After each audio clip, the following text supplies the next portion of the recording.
Hi, everyone, and welcome to today's webinar, Measuring the Impact and ROI in Conflict Resolution, hosted by HRDQ-U and presented by Dr. Jack Phillips. My name is Sarah, and I will moderate today's webinar. The webinar will last around 1 hour. If you have any questions, please type them into the question area on your GoToWebinar control panel, and we'll answer as many as we can during today's session. Today's webinar is sponsored by HRDQ Store. Training professionals everywhere are feeling pressure to prove the value and impact which their training initiatives can bring to the organization. Without a proven return on investment or ROI of learning, management buy-in and training budgets might be in jeopardy. HRDQ Store provides a range of tools for calculating the ROI for your learning initiatives. Don't let your initiatives get axed before you prove their bottom line value. Learn more at www.hrdqstore.com/ROI. I'm excited to introduce our presenter today, Dr. Jack Phillips. Jack is a world-renowned expert on accountability, measurement, and evaluation. He is the chairman of ROI Institute, which provides consulting services for Fortune 500 companies and major global organizations. He is the author or editor of more than 100 books, including The Business Case for Learning, which you can find at HRDQ Store, and Proving the Value of Soft Skills. He conducts workshops and presents at conferences throughout the world. Thank you for joining us today, Jack. Yes, my pleasure. Now, we have The Business Case for Learning. I should say that you just mentioned is probably one of our best books. It's again published by HRDQ. It shows you how we need to show the value of learning these days and make that business case to support learning in the future. So that's a great reference, and we'd be happy to give you a chapter out of that book as well. We do have some resources we want to talk about as we get into our presentation. We have these simple objectives here. I said, as you look at your conflict resolution programs, and they come in different designs here, we're going to show you how to connect it to the business and actually look at success of a conflict resolution program in 5 levels. And how do you make sure that your program delivers the value and you'll design for the results that you need, and what's your next steps in doing this. So for your takeaways, we want to give you a chapter out of our book here, Value for Money. This is a major reference that we use in our ROI certification program. It's very detailed. We're going to send you chapter 4 out of that, which is an overview of this methodology that we're describing today. And then we'll give you the application guide, which is the short version of this. See, this is a 500-page book. You probably wouldn't want that, but maybe a short version. It's like Cliff Notes, if you remember that at the university. It's a 32-page application guide showing the steps that we're following today to evaluate your projects and your programs all the way to ROI. And of course, the book that I just mentioned and Sarah just mentioned, The Business Case for Learning, we'd like to give you chapter 1 there, and it really points out the importance of designing for the results that we want. See, we won't have the results necessarily unless we plan for it and design for it, and that's our point we're making here as well today. And of course, you get the copy of the slides, and this is recorded, so that's for your use later on. So I would like to get some information from you first. It's like, why are you here?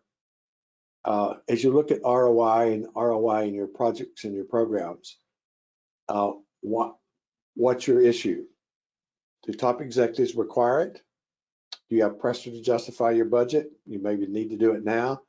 You need to demonstrate more value in the future than you're doing now.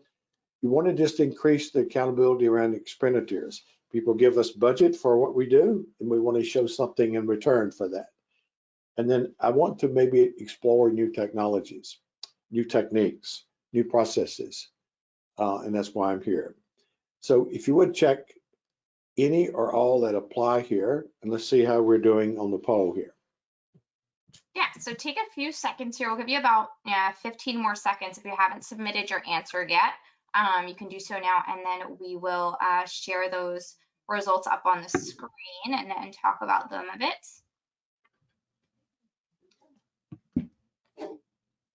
Okay, great. So Jack, can you see those results on your side? I don't. Okay, so we What have is it? 8% Yes. saying top executives require impact and ROI. I must pursue this. We have 23% saying I know I will need to demonstrate more value in the future. 8% saying I want to show increased accountability for our expenditures. And 92% of people today are saying I want to explore new techniques to measure program success. So this is great. What we see is a very proactive group here. So if you look at these same issues, and what we in the past would get this kind of profile, that most of it is in the top area and only small numbers in the bottom. This is from very reactive at the first one. We're reacting to a request to I want to drive this ourselves. And that's important because if you've got a request for ROI for a program now, 3 things happen to you. First, you have a short timeline to get something done. And when someone asks that, they don't want to wait a few months till you get your ducks in a row and you get to figure out how do you do this. They want something now. So you got a short timeline. It's very hard to do that. Second, you're being defensive. See, someone has suggested maybe that what you're doing or your particular project or your program maybe doesn't deliver value, and they ask us for it. So you're having to defend your program. You really want to be on the offensive, and that's the key issue. And third, you've got ROI on someone else's agenda. We'd suggest keeping it on your agenda. You drive the ROI bus here. Don't let someone else drive it for you. So it looks like we've got a group here that's largely here for the proactive. They just looking at something different here. That's a great way to be.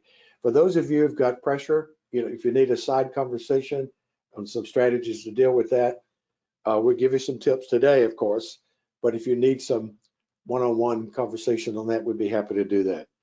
So you can make sure you don't get in a jam with that request. So let's turn to conflict for a minute. Conflict resolution is the focus here. Lots of conflicts, and here's the causes of conflicts. And a lot of issues in the workplace. Some of these have been exacerbated with the pandemic, and a lot of focus on inequities, causing conflicts between people, or conflicts with the organization. So a lot of reasons for conflict, but they occur, and we got to deal with them. Some conflict is okay. It's just when it gets excessive. It's negative when it gets too much. And this is what it looks like. If you would not want an organization with no conflicts. There's so much harmony, you wouldn't really get much done. There's always would be some differences and difference of opinion and differences between individuals, different ways to approach things. That's healthy. It's when conflicts get too much. So productivity goes down with many other consequences as well. So again, some conflict is okay, excessive conflict is not. Now, here's the consequence of conflict. We've worked with these kind of measures from all kinds of conflict resolution programs. Now, just what we're talking about here is that you've got formal systems like grievances are not for union organizations, non-union grievance processes for non-union organizations are just employee complaint systems where you make a complaint and it's resolved, hopefully. So you got formal things, and that moves on to things like mediation arbitration sometimes, or sometimes we have people in the organization who deal with that, and that's like ombuds. We work a lot with ombuds. Maybe organization has that. Maybe you've got some ombuds in the audience here. But sometimes like the resolution has to be done by the manager, individuals. And so we teach them, conflict resolution, how to resolve conflicts at the workplace, keep them at a minimum and resolve them when you have them. But here's the key thing.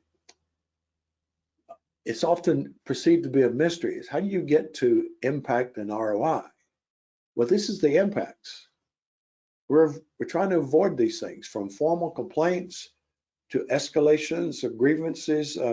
That gets expensive. Sometimes legal actions, super expensive, even launching investigations. And then we have withdrawal mechanisms where people leave, or they absent, they transfer, they leave because their career is blocked maybe. Maybe some mental health issues, which is a huge issue these days, or just productivity. I can't get so much work done, or the quality of my work suffers. It takes me too long to do things. I waste too much time on this, and even bodily harm. We're dealing with one organization. I won't give you their name because they prefer us not to do that, but they've had 9 suicides among their team members this year alone.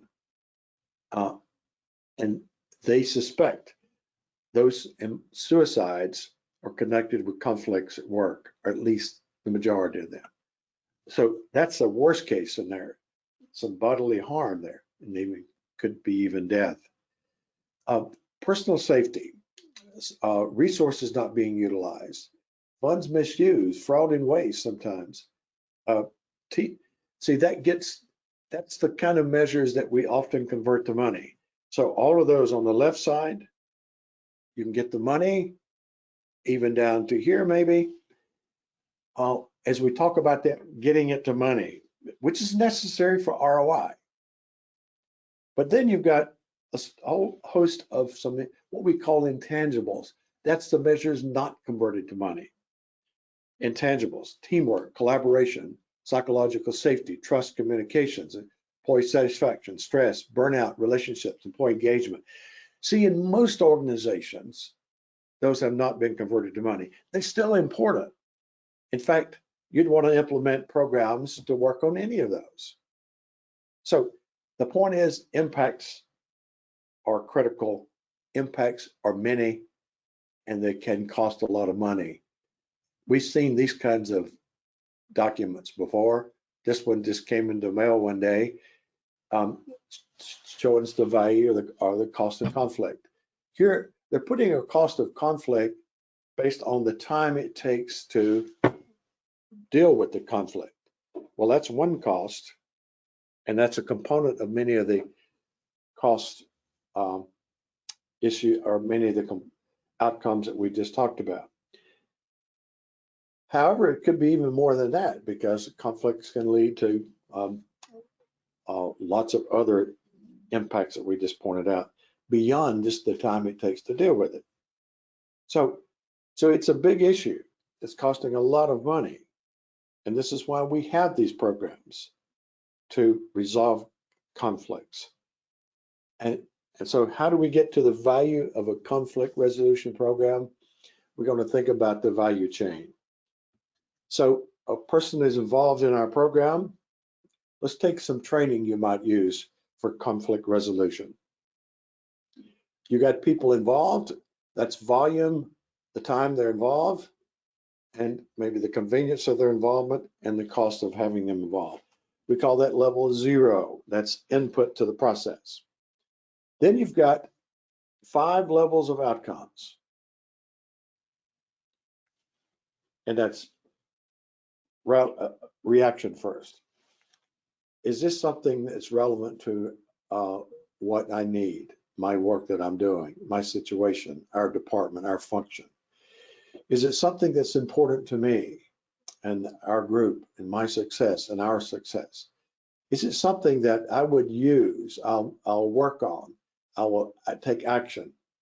Is it something I'd recommend to others? So those are powerful reactions, but that's what we want. We know if they don't see it that way, they don't take it very serious, and they don't probably learn so much, and they probably won't do anything with it.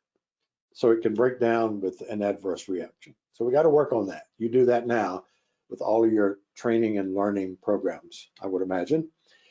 And then learning. We're learning some concepts. We're learning some skills that we need in this conflict resolution program. So we have knowledge and skills normally. Learning what to do and why we're doing it. Okay. And then we do something. We're going to use that knowledge, and we're going to use those skills, and we're going to take some actions, use some behaviors, follow some procedures, do some things. That's application, applying what we've learned. Here, our key thing is get people to use it, use of content, frequency of use maybe, and maybe the success with use. That's 3 important areas: using it frequently and being successful. But we know that there's barriers, things that get in the way from me doing something. They're always there. And then enablers, that things that help me. See, what we're trying to do is look ahead and remove those barriers, minimize the barriers, or at least go around the barriers.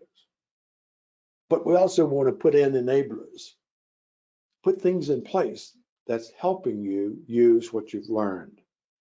So we'll be coming back to this, but that's application, doing something. That's the big challenge for us, to get people to use what they're learning on a conflict resolution program. And then there's impact. You've got all of those impacts that we just looked at. That big list that I just showed you are the impacts. And they're usually tangible and intangible. The tangible is the ones that we can get the money credibly with a reasonable amount of time. And the intangible are those that we cannot convert to money reasonably credibly with a reasonable amount of time.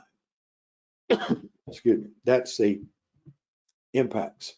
And you notice we're going to always take a step to sort out the effects of our program from those, from other factors. What else is out there? So many other things could be working on it as well. So we want to know how much goes to our program that we're evaluating. And then there's ROI. You take the impacts, convert them to money. We just talked about compared to the cost of the program. We're going to calculate ROI 2 different ways. One is benefit cost ratio, and the other one is the ROI expressed as a percent. They're different. I mean, it's the same data that goes in. It's just a little different way of saying it and calculating it. But they have 2 different origins. The BCR, the benefit cost ratio, comes out of governments. It's been there for centuries. We trace it back to the 2nd century AD. And ROI is a business term, and we trace that back about 300 years. First use was in the Netherlands. But now it's a common method. It is 100 years ago, it became the dominant method for measuring results in businesses, according to Harvard Business Review Business Review in 1925. So it's been around a long time. It was designed for capital expenditures, like a building or a tool or equipment. Now it's being used for non-capital. And our conflict resolution program is going to be a non-capital expenditure. So there you have it. You can see 6 types of data generated here: reaction, learning, application, impact, ROI, and intangibles. Now, what's been your experience with ROI? Let's see, ROI sometimes frightens people. What about it? If you give us your input here. Never tried it, but it was not successful. We have conducted 1 or more studies. We do this routinely, or maybe I wish ROI would go away. So let's see your results. So again, take about 15 or so seconds here to submit your answer, and then we will get those results up on the screen.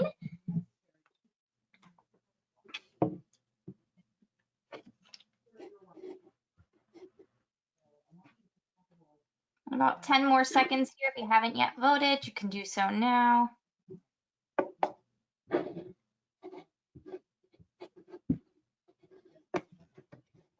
Okay, great. So we'll share those results now. So we have 74% saying that they never tried it. We have 16% saying tried it but was not successful, and another 16% saying we've conducted one or more ROI studies. All right. No one does it routinely, No and one no does one it, wishes. and no one wishes it would go away. Well, that's a surprise. I thought we might have someone there. So we've got some people who have conducted one or more studies. That's great. If you feel up to it, why don't you put that in the chat, and you might have some new best friends here who can connect with you. And certainly we want your comments as we go through the process. So the process we're delivering you today is, we call it the ROI methodology. It has now become the most used evaluation system in the world. The key word is used. It's been endorsed by a lot of organizations. The United Nations was a huge endorsement in 2008 as a recommended system for the UN agencies. And so far, we've had 17 of the UN agencies out of about 25 are using this. Governments around the world use it, 26. The 27th government is going to be Tunisia. They were getting ready for full implementation in the government system there until some huge issues evolved around their leadership and the pandemic and so forth. But the point is, a lot of governments around the world are using it. Over 300 healthcare, 150 universities, 3/4 of the Fortune 500 companies, and major foundations like the Gates Foundation, which is the largest. So let's think about this. When I mention ROI, I know we're thinking, suppose my program doesn't deliver ROI positive. Maybe it's negative. If it's negative, does that mean my program is going to be killed? Does that mean that I'll be killed? Our whole team is be killed? Is this a weapon of mass destruction? Well, no. In fact, this is ROI methodology is probably your best way to keep your program from being killed. That's what we want to do. But we can help. There's a couple of things we can do here. We can try to prevent the negative ROI by designing for it, designing for the positive ROI. That almost makes it go away. But even if you do have it, what we're trying to see if it works. If it doesn't work, we're going to make it better. It is rare for a program to be discontinued because of a negative ROI. It would only be discontinued if it's the wrong solution. But if it's negative, it's probably not because it's a wrong solution. It's because someone didn't use it or didn't support it. Hey, and we're going to find that out in the session, in the evaluation. And so we can correct it, make it better next time. So we don't kill things because they're negative, we make it better. So we're going to bring in a design thinking principle here. You probably have heard of that. It had its origins in the innovation field, and innovation is one of the fields that we work in. For example, one of our books is the value of innovation.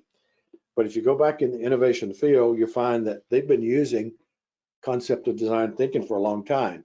In fact, the very first book on design thinking was written in 1987, but we probably didn't know much about it because we're not in that field.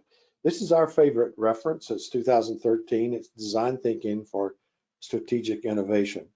But when you ask what is design thinking, well, it's using a lot of common sense processes at different points in the process by different stakeholders. And here's what we do. We got a lot of things that we do here, but it's all supporting the basic concepts. The basic premise here is that we design for the results that we want. We define why we're doing this, and we're working toward it. Think of it that way.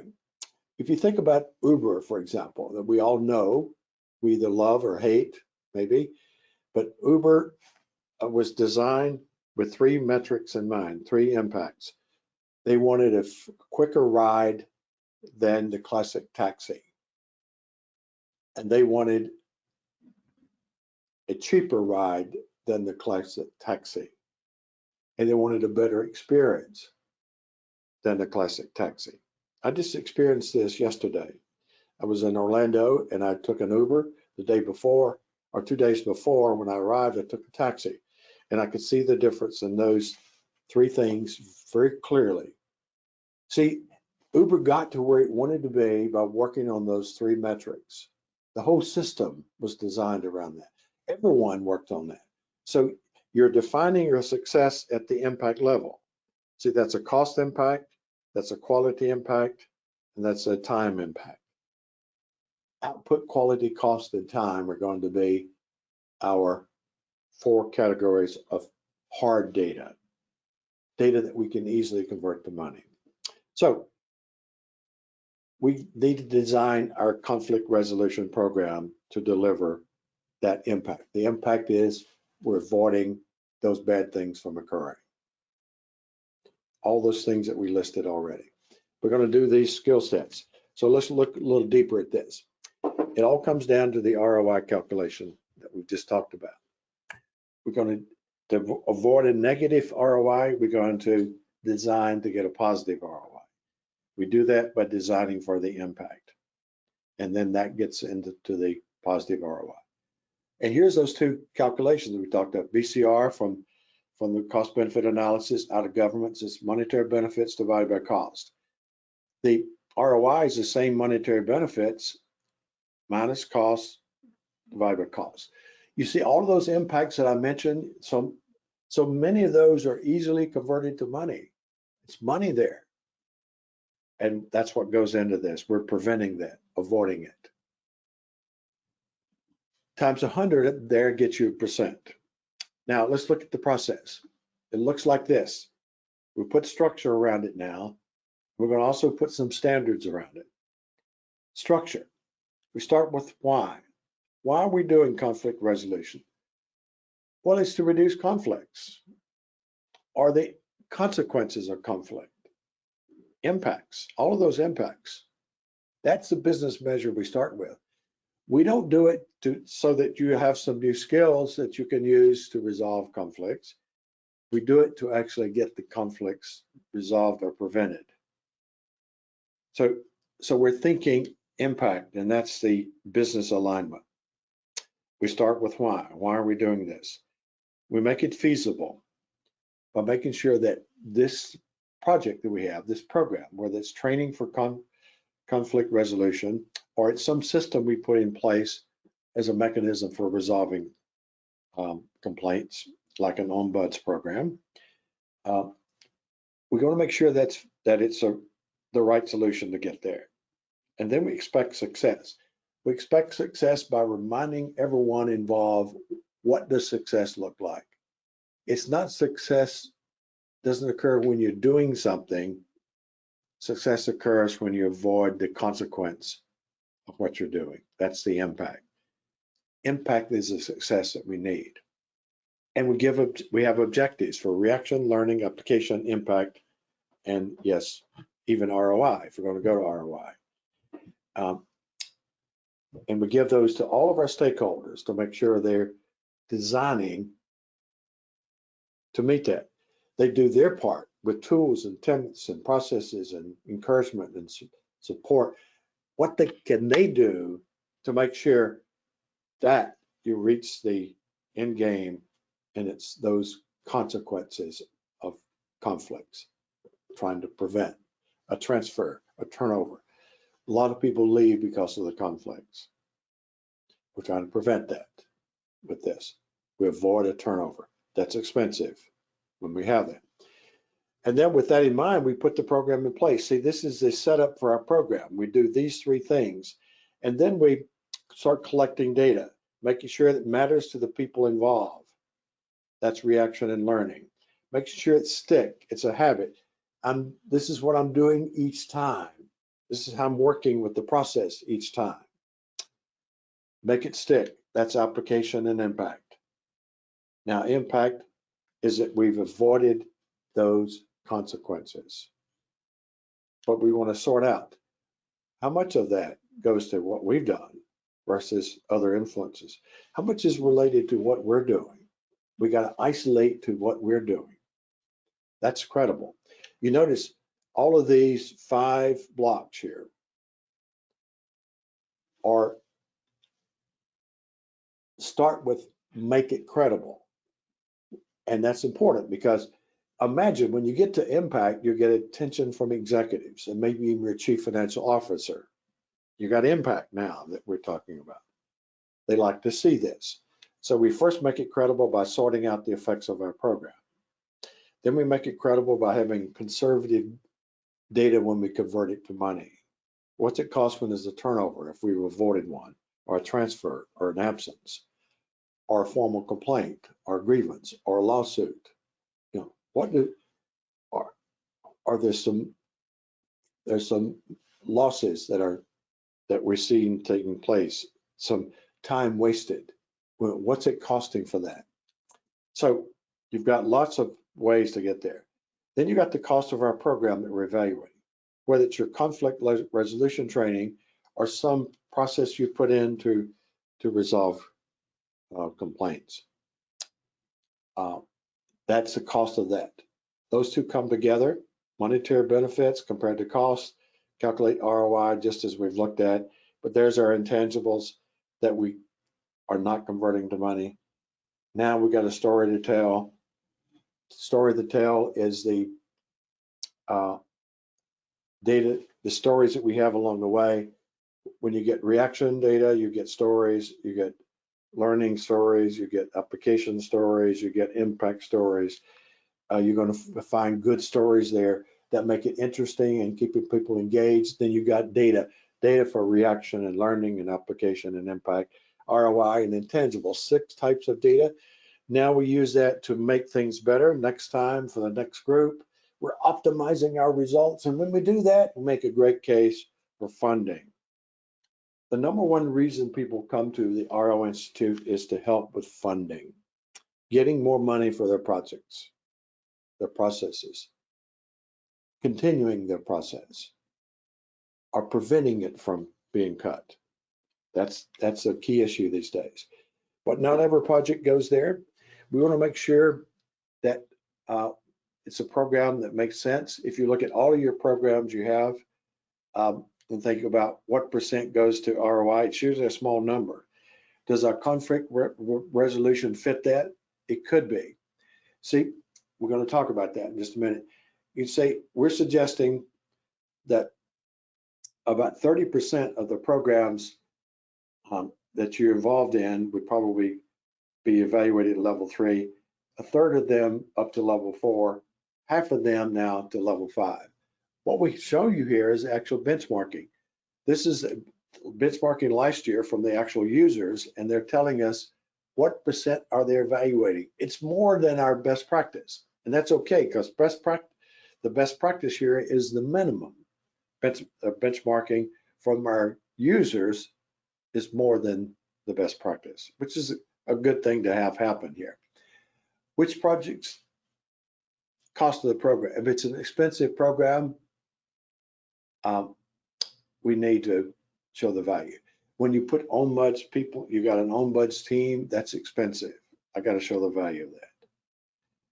If I got to administer a grievance process, a non-union grievance procedure, it's going to cost me something. Maybe that gets an attention. Or does it link to operational goals and issues? We have some people say we want our organization not to have excessive conflicts. And this program is one to make sure we don't have that. Maybe it's connected to strategy. We want people to feel comfortable with their work and not have so many pressures unnecessarily that comes out of the conflicts. The top executives may be interested. You know, when you've got a wide-scale participation in a program on conflict resolution, it's a common question for executives to say, you know, is that working? How do you know that's working? Do you have any data to show that? And the answer, yes, we can do that. But we want to decide to do it and not have them ask for it. Visibility, this program becomes quite visible sometimes, maybe even controversial. If you got a lot of people involved, you get the point here. We have some decision making here to decide if we're going to measure this at the impact and ROI. And if it fits some of the criteria, yes, we're going to do it. Let's now start through some key issues here. we're going to look at some of the points that we're going to make as we work through the process. You've got this, by the way, in the documents that we're sending you. This is you've got some detail about this methodology there in those 12 steps. Start with why. Here, we want to have a problem-solving approach to handle problems on the system level. That's one of the design thinking principles. That means we're going to have some conversation or have some processes that we follow to make sure that we connect this to the business. We're trying to understand, why are we doing this? What is it that's happening that caused us to want to do this? Now, it could be we got a problem, or it could be it's an opportunity. And they work both ways here. A problem is we got too many complaints, too many conflicts, and it's destroying us, killing us. We got all of those consequences with turnover and charges and lawsuits and things that are costing us a lot of money. So we're trying to correct the problem. Or it could be, say, we don't have any complaints, like maybe sexual harassment issues. We don't have any, but we're trying to prevent them. So we implemented this program to prevent that, even though we didn't have them. That's okay, because you can still show the ROI, because you're going to set an objective in a few minutes. We're going to set an objective where we think we would be if we don't put this program in place, even though we don't have any of those complaints now. We put that in place, and we'd say it's going to be here if we don't do something. Let's all agree on that. With this program, we still want it to be 0. And now the difference in where we thought it would be and the actual, which is still 0, is going to be our payoff. So you can do it whether you got a problem or an opportunity. It's much better when you have an opportunity. That is, we're putting this program in place to prevent things from occurring and not wait till we have a problem that we have to correct. The key is that we need very specific business measures coming here. You can see this as an alignment. This is one way to look at this. See, that's the chain of value we just looked at. And the data that we collect here to show the value along this chain comes from objectives at each level. You know that when you want to measure learning from a learning program, for example, you go look at the learning objectives. We've been doing that a long time. We need those objectives. They tell us what to measure, often when to measure it, maybe even where it's located. Objectives, if they're detailed and very specific. Now, where do they come from? Upfront needs assessment. Hey, it starts here and goes down to here, where we design, develop, and implement the program, and then we measure success here, and we end here. So the first 2 parts are start with why, connect to the business need. And it really has these 2 components. A payoff need means, is it worth it? You think it's worth it? Another way to put that into a need conversation is say to the requester, the funder, or someone who wants this. We're asking, do you want this to generate more benefits than where you're paying for it? Do you want more out of it than we're putting into it? Most executives would say yes. Who would not? Some are okay, saying, you know, we need to do this for other reasons. I don't care if we're saving the money. I want it gone. Okay, then you really don't need a positive ROI. That's okay. But if someone says, yes, we want more out of it than we can get, that really becomes an ROI objective. But that's calculated based on the business need. We're trying to prevent these things from occurring. And so these 2 go together here. The business need, which turns into an impact objective now. That starts with why. Then the second step on our model is make it feasible. Here we're trying to explore some things using a mindset for curiosity and inquiry. What do we need to do? Will this work? We have conflicts, or the consequences of conflicts. Maybe we need some conflict resolution training so our managers can resolve those before they turn into these bad things that occur. Okay, Other people have done that, maybe we can do it.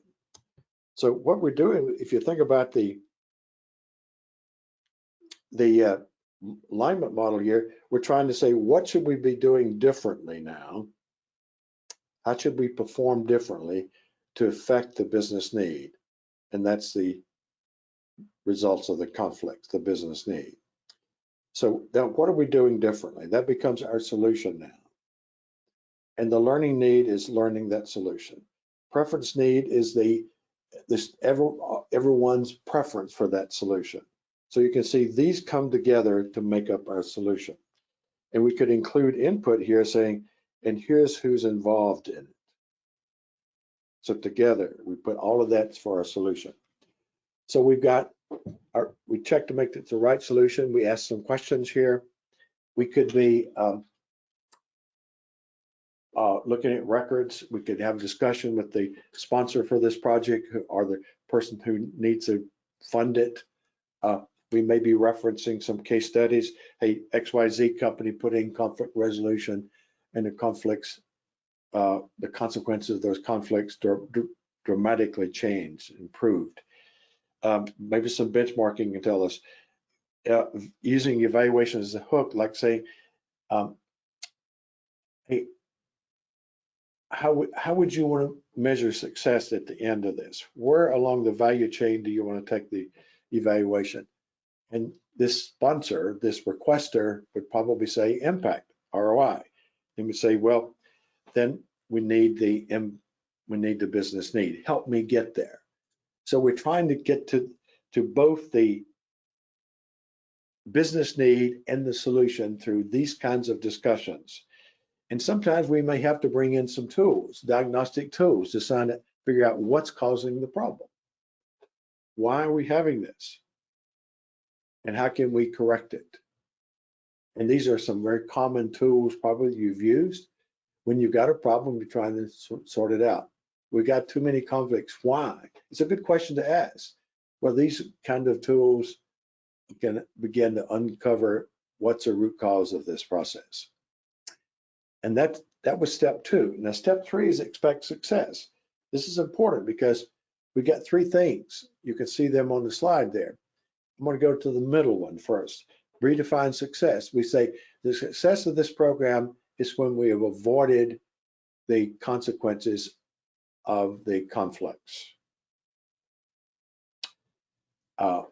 That's the success. Not when we've learned something, not when we've done something, but when we've accomplished that. And then we set objectives for reaction, learning, application, and impact. And then we give those objectives to all the stakeholders who are responsible for this program. We're expanding their responsibilities to help us get to that. You see, we're designing for the results we want. We're minimizing, maybe eliminating the possibility of a negative ROI by doing it this way. Objectives at multiple levels, all the way to level 4, maybe level 5 if we're going to go to ROI. Objectives. We know if you're in classic learning and development, as many of you are, you've got learning objectives. We want to push that up to application and impact and ROI. And here's some rules, very common sense rules for setting your objectives. Just remember, objectives are minimum acceptable performance. Fewer is better than the many. Using subject matter experts to get to the specificity here, to make it very specific. Like, take the current level of conflicts. At this level, we're going to reduce it by 30% in 6 months. That's the kind of specificity we need. We might make sure it's relevant. Try to stretch the people involved in the program to do more than the minimum. But just remembering here on number 8, the objectives are a tool for progress. They're not weapons of performance review.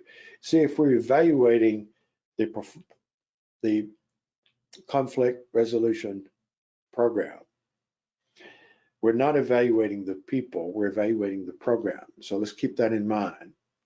It's not the individuals involved that we're evaluating. Also, we have flexibility to make changes as conditions occur. A process improvement is a key. Failure is okay. Most of the objectives should be time bound. And the critical thing is number 10 is give them to the people involved, the stakeholders, and help them design for the results that we want. We get this data from those three references. The first two is ours, and the third one is a book called Measure What Matters, a very critical, important book by John Doerr. Let's see how this works. I want your involvement here.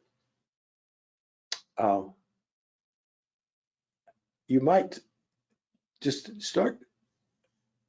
Let's see if we can do. It may not be enough time for you to. I want you to just mentally, maybe off to the side here, put a number for each of these, and then I'm going to show you the results, and let's check that. That might be the quickest way to get through this. So we're setting objectives for a program like this, and we have objectives set at different levels: reaction, learning, application, impact, ROI. 5 levels you see at the bottom of the screen there.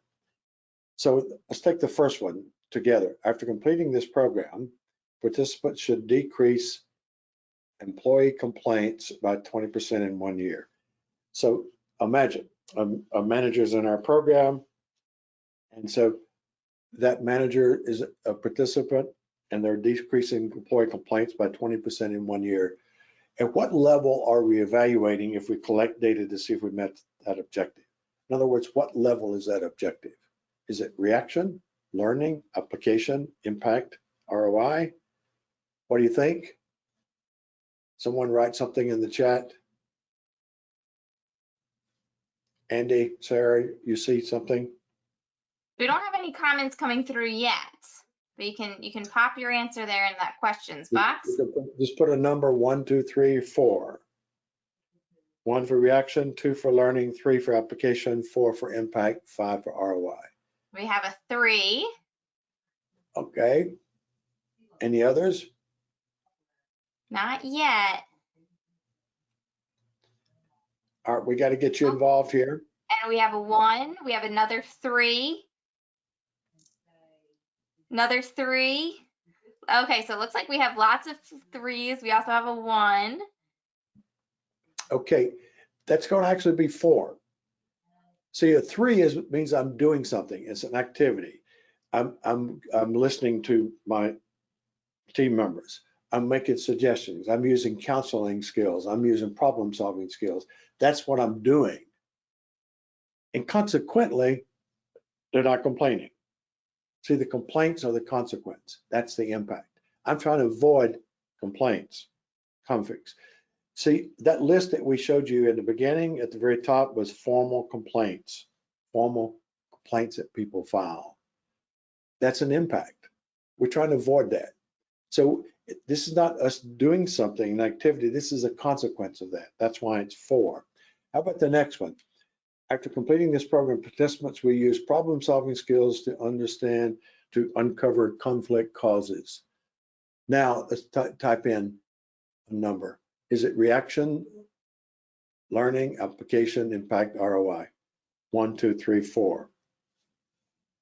Oh, we have a 3 coming through. Yeah, we'll go with 3. See, I'm doing something. Let's go to the next one. Participants should be able to demonstrate the 5 steps to calm an upset colleague. Be able to demonstrate. Is that level 1, 2, 3, 4, 5?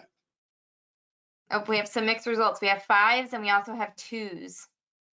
2s. We'll go with 2. See, be able to demonstrate. That's showing them that you know how to do this. That's validating learning, level 2. Level 5 is going to be the ROI. We're not there yet. How about this one? Rate the facilitator 4 out of 5 on presentation skills.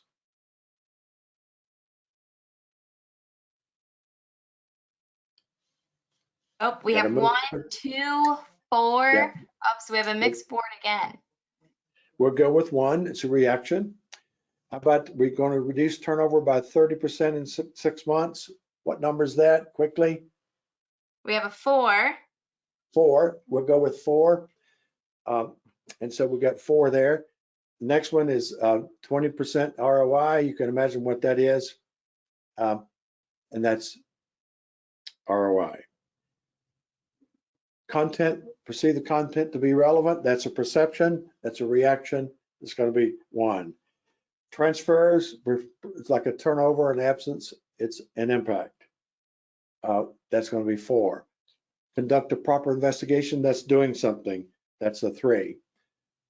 Score 20 or better on a conflict resolution quiz. That's knowledge now. It's going to be a 2. And productivity increased by 10%. Productivity is like output divided by time or by people.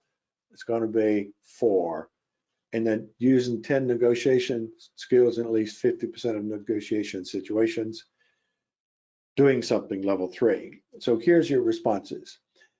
So you may wonder, well, who cares what level it is? Your funder does.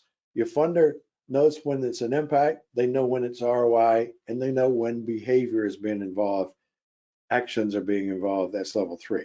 They got it sorted out. We just got to make sure we sort it out for them. So this is an important part of the process. We put that in place. We implement the program. We make it matter to the people involved. That's going to be level 1 and 2, 0, 1, and 2. Right, the right people, whether get reaction we need, and the learning often affects that reaction. Then we make it stick. Transfer it to the workplace now. We're looking for application and impact. And here's the methods that we use. Probably not a surprise. This is from our users. Surveys and questionnaires is still our big method here. And then there are others, like finding the data in the database already. And then we have observation and test and interviews. Lots of ways to get there. Now here's the big bear in our elephant in the room, and that's the how to make it credible. Those 5 steps, and here they are: isolating the effects of the program, converting data to money, identifying intangible benefits, tabulating the cost of the program, calculating ROI.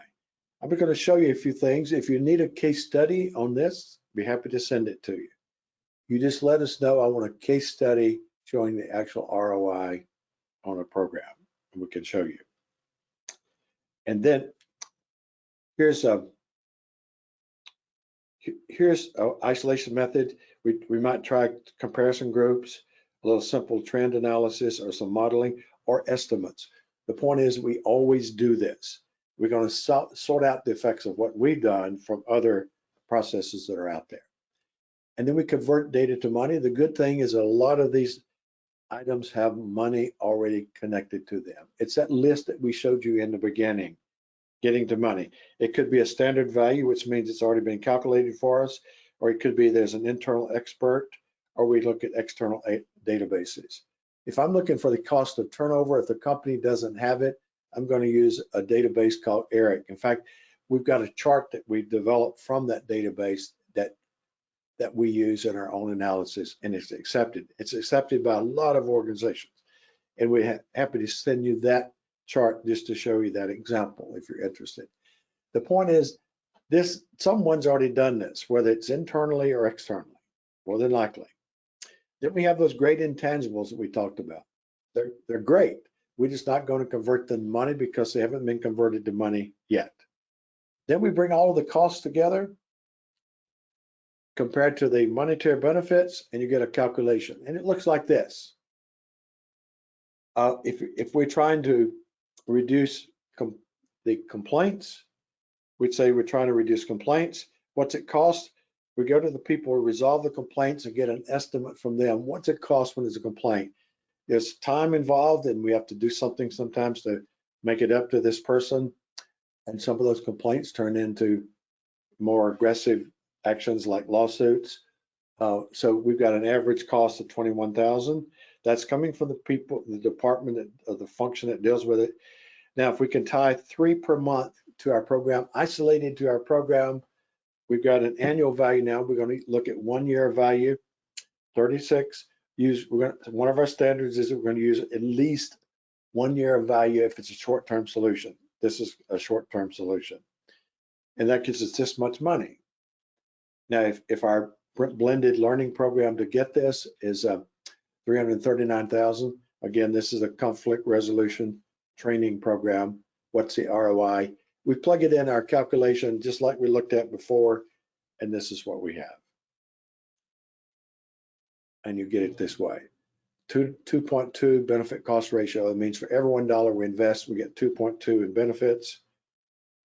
And then we get 120% ROI. That says for every $1 we invest, we get our dollar back plus another $1.22. Pretty big ROI there. We can tell a story now. We're going to different audiences. And now we're going to use this to make our programs better and influence some funding some way in the future. So now, just quickly, another poll, last poll. What's your concerns about what I've just given you, the methodology? And again, you can take about 15 seconds here, submit your answer, and then we can chat about it afterwards and share those results off. So just take a few moments here, submit your answer, and then we'll review.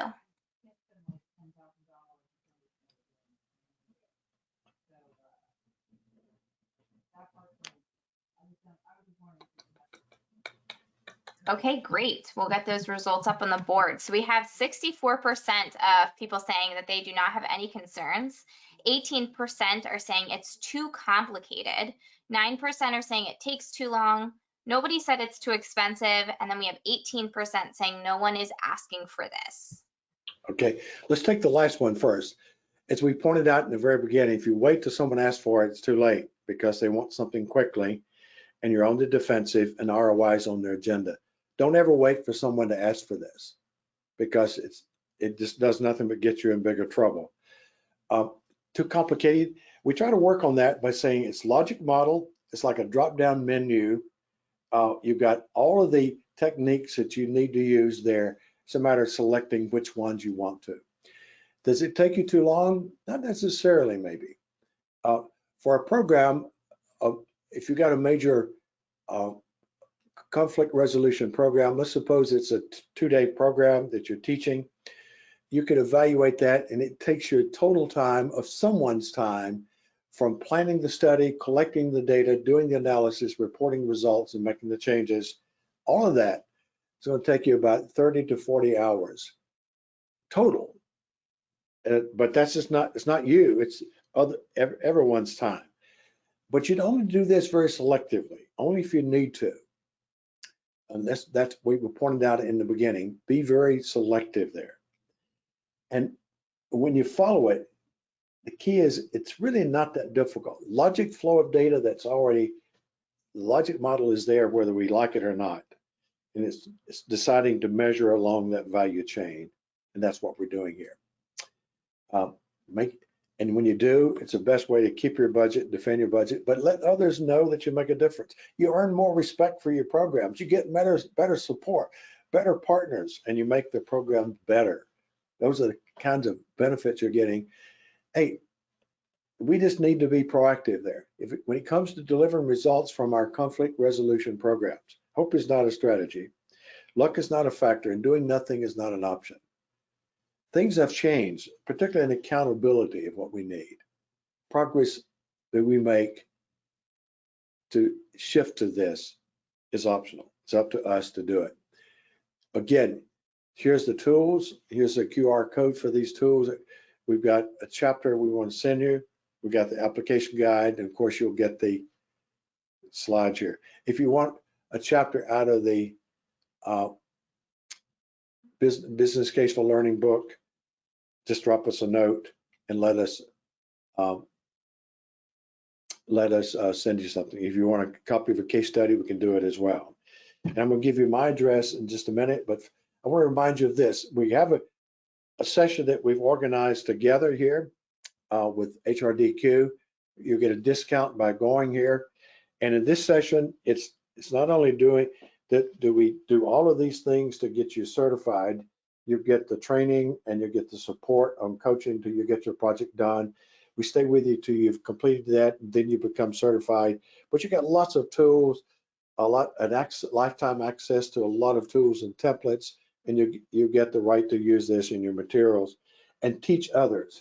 And so we'll have some materials that we'll be offering, published by HRDQ. You'll get a facilitator's guide, bottom line on ROI. For people who want to teach this to their own team, participant guide, and yes, the book that goes with that. And the book is bottom line on ROI. Again, all these published by HRDQ. So not only do you learn how to do it, you become a certified ROI professional, but you can teach others this kind of methodology. You get 10% discount by going to this session. It's a live virtual session. It takes 2 weeks, 3 hours a day to complete that. Here's our contact here. If you have questions, we want to talk, that's fine. If you want a case study, let us know. If you want a chapter out of the business case for learning, published by HRDQ, let us know. And we may have time for one question, maybe. Just a 1 minute over, apologize for that. But if you have a question or two, we'll certainly do it now. Yeah, so we'll fit in one question here before we wrap up the session today. And that question will be, is it appropriate to calculate the ROI for every program? No. If you remember, we said 5% of your programs typically are targets. That's our best practice. Although our users are a little higher than that. So you want to be very selective. It's got to be a program that attracts executive attention. It's very expensive, maybe. It's connected to our strategy. It's trying to solve some operational problem. Be careful. Be selective. You don't need this for everything. It would kill you and your team if you did. It'd be paralysis by analysis. You're being very selective. The key is that we can do it. We can address that issue. So what's the ROI on this? So many people hear that and they don't know what to do. We teach you what to do with that. Great, and then that does bring us here up to the top of the hour, Jack. And as Jack mentioned about the ROI certification program, we will be following up via email with all of the information that Jack just shared, along with that coupon code and a quick link to access so that you can register for that session coming up in February of 2022. And lastly here, we'd also like to introduce HRDQ memberships, which offers hundreds of human resource webinars like this session from today to trainers, consultants, and coaches, which keeps you in the know with industry trends, as well as workforce virtual seminars on key training topics for your employees. So whether you're a professional learner or a learning professional, we've got your training needs covered. You can learn more at www.hrdqu.com/memberships. And that does bring us here to the end of the session. Thank you very much for joining us today, Jack. Thank you. My pleasure. And thank you for coming here, all of you. We appreciate you taking time out of your busy schedule to be with us. Remember, if you need any information, just don't hesitate to call at all or drop us a note. We'll be happy to respond. Thank you. Yes, thank you all for participating in today's webinar. Happy training.